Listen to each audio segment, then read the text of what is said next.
Alright, welcome back to the weekend rants for January 11th through 17th, 2021. I'm Cole Marcus Cash, and these were the 5 worst things that was on television between WWE and AEW this week, in my opinion. At number 5, the Raw Rewinds. Now, pretense here, and the reason why it's going to be number 5 only instead of being higher on this list is it probably was due to circumstances beyond their control. As publicly stated by Drew McIntyre, there were some issues that arose. I'm still not sure if you can say this stuff on YouTube, but some issues that arose where at least Drew McIntyre and then, a handful of other competitors couldn't appear on television this week. I'm going to assume that significantly affected Monday Night Raw this week because there was a lot of repetition, but also double booking on this show. More than one instance, besides finishes being similar or distractions or roll-ups or all those kinds of things, we had a couple of instances this week where there'd be a match between two competitors, and then the match ends, and then one of the people that were just in that match end up in another match right after. Not later on in the evening, not even next week. Just, no, right here, right now, another match. And that's lazy booking. You could have had, maybe disqualification finish because the side that was outnumbered was being attacked by the two people that they were going to face in matches separately anyway. Or you could have done something separately to build up more hype for something later on in the show, or just had longer matches. It was weird. It's not something they do well, to do the double match, especially when there's no point to it. Like the King of the Ring tournament's kind of the only purpose to have the back-to-back matches. They haven't done that in forever, and they haven't done that well in forever. So it just seemed kind of pointless here, especially when, one of the examples is Jeff Hardy versus Elias, and then Jeff Hardy versus Jackson Riker. It didn't make sense. It felt very forced, and it felt very much like they didn't even know what they were doing with this show. At number 4, it's time to be a game. Now, this should rank a lot higher as well, but I'm going to give benefit of the doubt to everybody involved. So, for my appreciation of The Fiend, Bray Wyatt, Alexa Bliss, Randy Orton, and Triple H, is only going to make it to number 4. But this is hokey and cartoonish, ridiculous. It's a video game. The cinematic nature is so overproduced within WWE, especially now with the pyromania that's taking place between Randy Orton and Alexa Bliss and The Fiend. Triple H's sledgehammer magically catching on fire now. Triple H is disappearing now. Like, The Fiend disappeared after being quote-unquote burned alive. We know he's going to show back up at some point. So already that was kind of silly. Nobody expected Randy Orton to actually burn Alexa Bliss also. So the ending they had that week was ridiculous. But now Triple H, who is a major person with the company, he's the COO.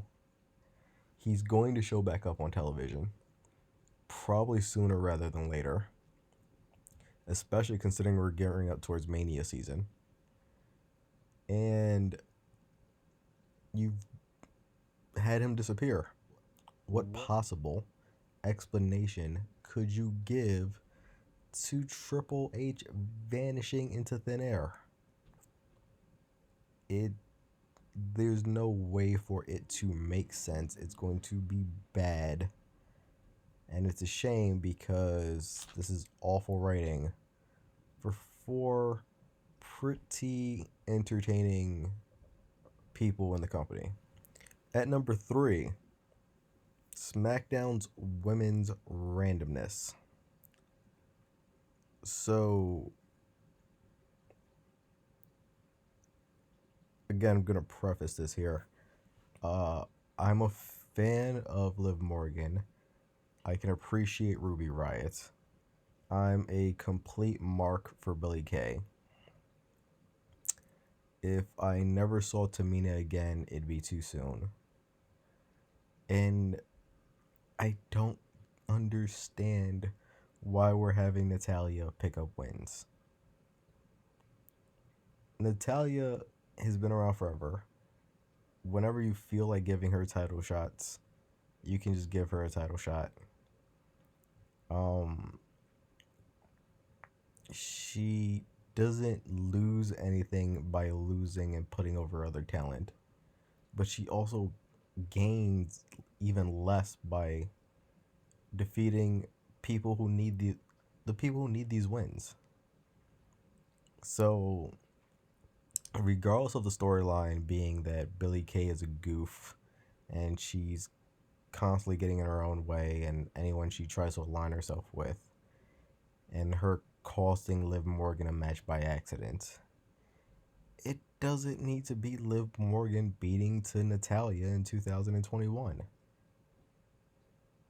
Like, Natalya could be putting people over. If you want her winning for whatever reason, you can find somebody else. But Liv Morgan doesn't need to be losing matches. She's done that her entire existence, basically, with the company.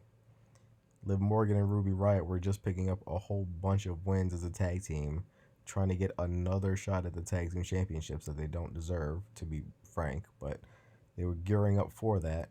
And now they're going to be losing matches via shenanigans and outshined, naturally, in their own group by the better performer. Granted, not better wrestler. That's Ruby Riott. I don't know where I'd compare Billie Kay versus Liv Morgan in terms of wrestling ability, but they're going to get outshined because Billie Kay is significantly more charismatic, and it's only going to further harm Liv Morgan that they've, I want to say, dropped the ball with since the beginning, but they've never had the ball. The ball has always been out of their hands with Liv Morgan the entire time she's been in the company. At number 2, The Great Dane and 3 Sad Little Pups. Not quite sure why I did this to myself, and most of you probably did not see this whatsoever, rightfully so. But I found myself watching 205 Live this week, and naturally remembered why I don't watch this show.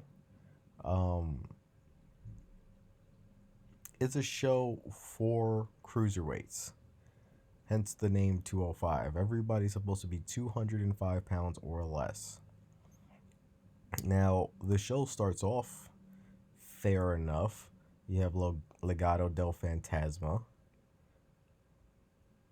and they're facing the Bollywood Boys. These are 4 cruiserweights. It makes sense. It's a part of the Dusty Rhodes Classic Cup tournament thing. That's fine, right? 2 cruiserweight tag teams. They have a match, and that's the end of it. Great. It makes sense.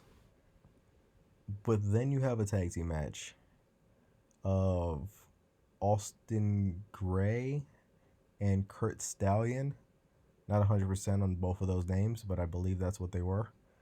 Versus Drake Maverick and Killian Dane.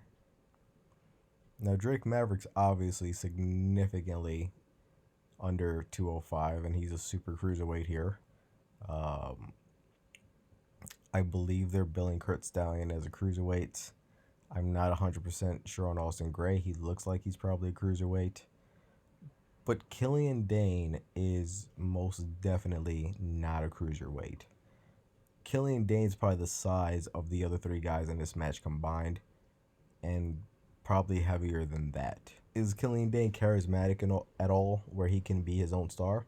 No, he's not. Could he still be, a big monster that gets pushed and just tears through people? Yeah, definitely. Granted, they have quite a few of those also. Bronson Reed, for example, who's also in NXT, fits that bill if they want to keep him heel. But it looks like they might want to make him face for some reason. But regardless, I get it was a match in the Dusty Cup tournament for tag teams, but I don't get why. Killian Dane doesn't want to be in a tag team with Drake Maverick in the first place. He's been going along with it begrudgingly. We have not seen enough of Austin Gray or any of Kurt Stallion in NXT to warrant either one of them being in this tournament, much less them being a tag team together. And then you have this match on the cruiserweight show when one of them's not a cruiserweight. That immediately should make it where it's a match on NXT. Granted, it should be a match that doesn't happen at all in the first place. But if it's going to happen, if one of them's not a cruiserweight, it shouldn't be on the cruiserweight show. You literally have one job to do, and that's to just keep it making sense. You could have accomplished the same thing having... I don't even know how you would rearrange this, but Isaiah Swerve Scott and Jake Atlas, who are cruiserweights, wrestling on that show. And then Killian Dane and Drake Maverick on NXT. It's, it's not like the fourth branded show and it has whatever name, like Velocity or whatever. It's specifically branded for cruiserweights. And then you have a match and a win 1,000% because of the non-cruiserweight. In a company that can't get out of its way enough and cuts its nose to spite its face, it's right there in front of you.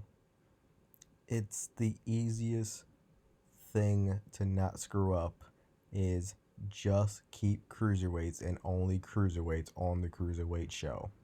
That's all the thought you have to give to the show whatsoever. It takes about 5 minutes to maybe book the entire show.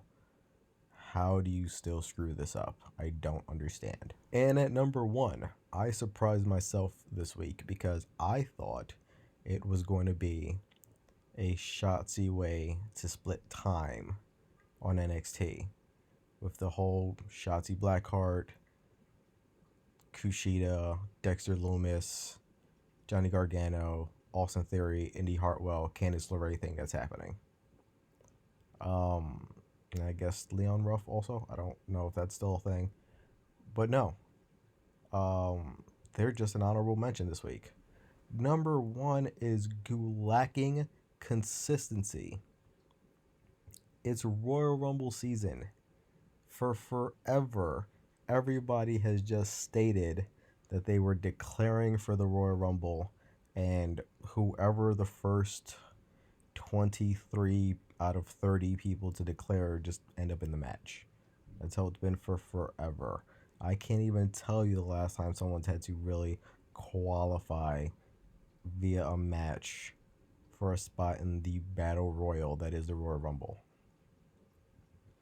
But for whatever reason, Drew Gulak, former cruiserweight champion, maybe one of the best cruiserweight champions that they've had, he's not allowed, and thus far has been the only person not allowed to just openly declare for the Royal Rumble. He had to have a match to prove his worthiness of being in a over-the-top rope Royal Rumble and a match against, just former World Heavyweight Champion AJ Styles. That's all. That's all he had to do. Meanwhile, other people on this show, the Wednesday show, the Friday show, all just openly declared for the Royal Rumble, and Raw and SmackDown are both run by the same guy, Adam Pearce, who just let that happen. Where's the consistency? If you want to make people qualify, especially also Rands, right? Like, Drew Gulak's not the worst person trying to qualify for the Royal Rumble. Then make everybody else qualify also. But because you've booked Drew Gulak into this corner where he's now in the 24/7 division, and you're not using him, and he's a clown character, instead of giving him the opportunity to re-establish himself and just openly declare for the Rumble, and then maybe even give him 2 minutes in the Rumble where he actually looks kind of dangerous, you tell him he can't do that he has to qualify. He's the only person that has to qualify. And then obviously he's not going to qualify because you give him an opponent that he had no chance of beating in the first place. What are we doing? You could have remade Drew Gulak into somebody you can use sometimes, and you squashed it a few seconds after the opportunity presented itself on the same show. What are we doing here? I get Drew Gulak's not going to be a world champion. He's not going to main event anything. He's not going to be on any posters. That's fine. But he's definitely a serviceable mid-card competitor / maybe champion that you could have had if you would have just allowed him to not be a joke in R-Truth's division for 45 seconds at least. Obviously nothing from AEW's Dynamite made the list. It was one of its better shows top to bottom, so I had really nothing to complain about for that show, at least nothing too egregious. But yeah, ironically, Raw was the worst thing this week by far. It's my favorite pay-per-view of the year coming up, and this is exponentially and progressively. These shows are getting worse and worse and worse and worse and worse and worse and worse. That's my list for this week. I'll be back next week to talk about the 5 worst things of this coming week's television programming. You've got casts for different votes. Drop them down below. Like and subscribe to the channel if you feel like liking and subscribing to the channel. That's up to you. But I'll see you next time. I'm Cole Marcus Cash, and these have been my weekend rants.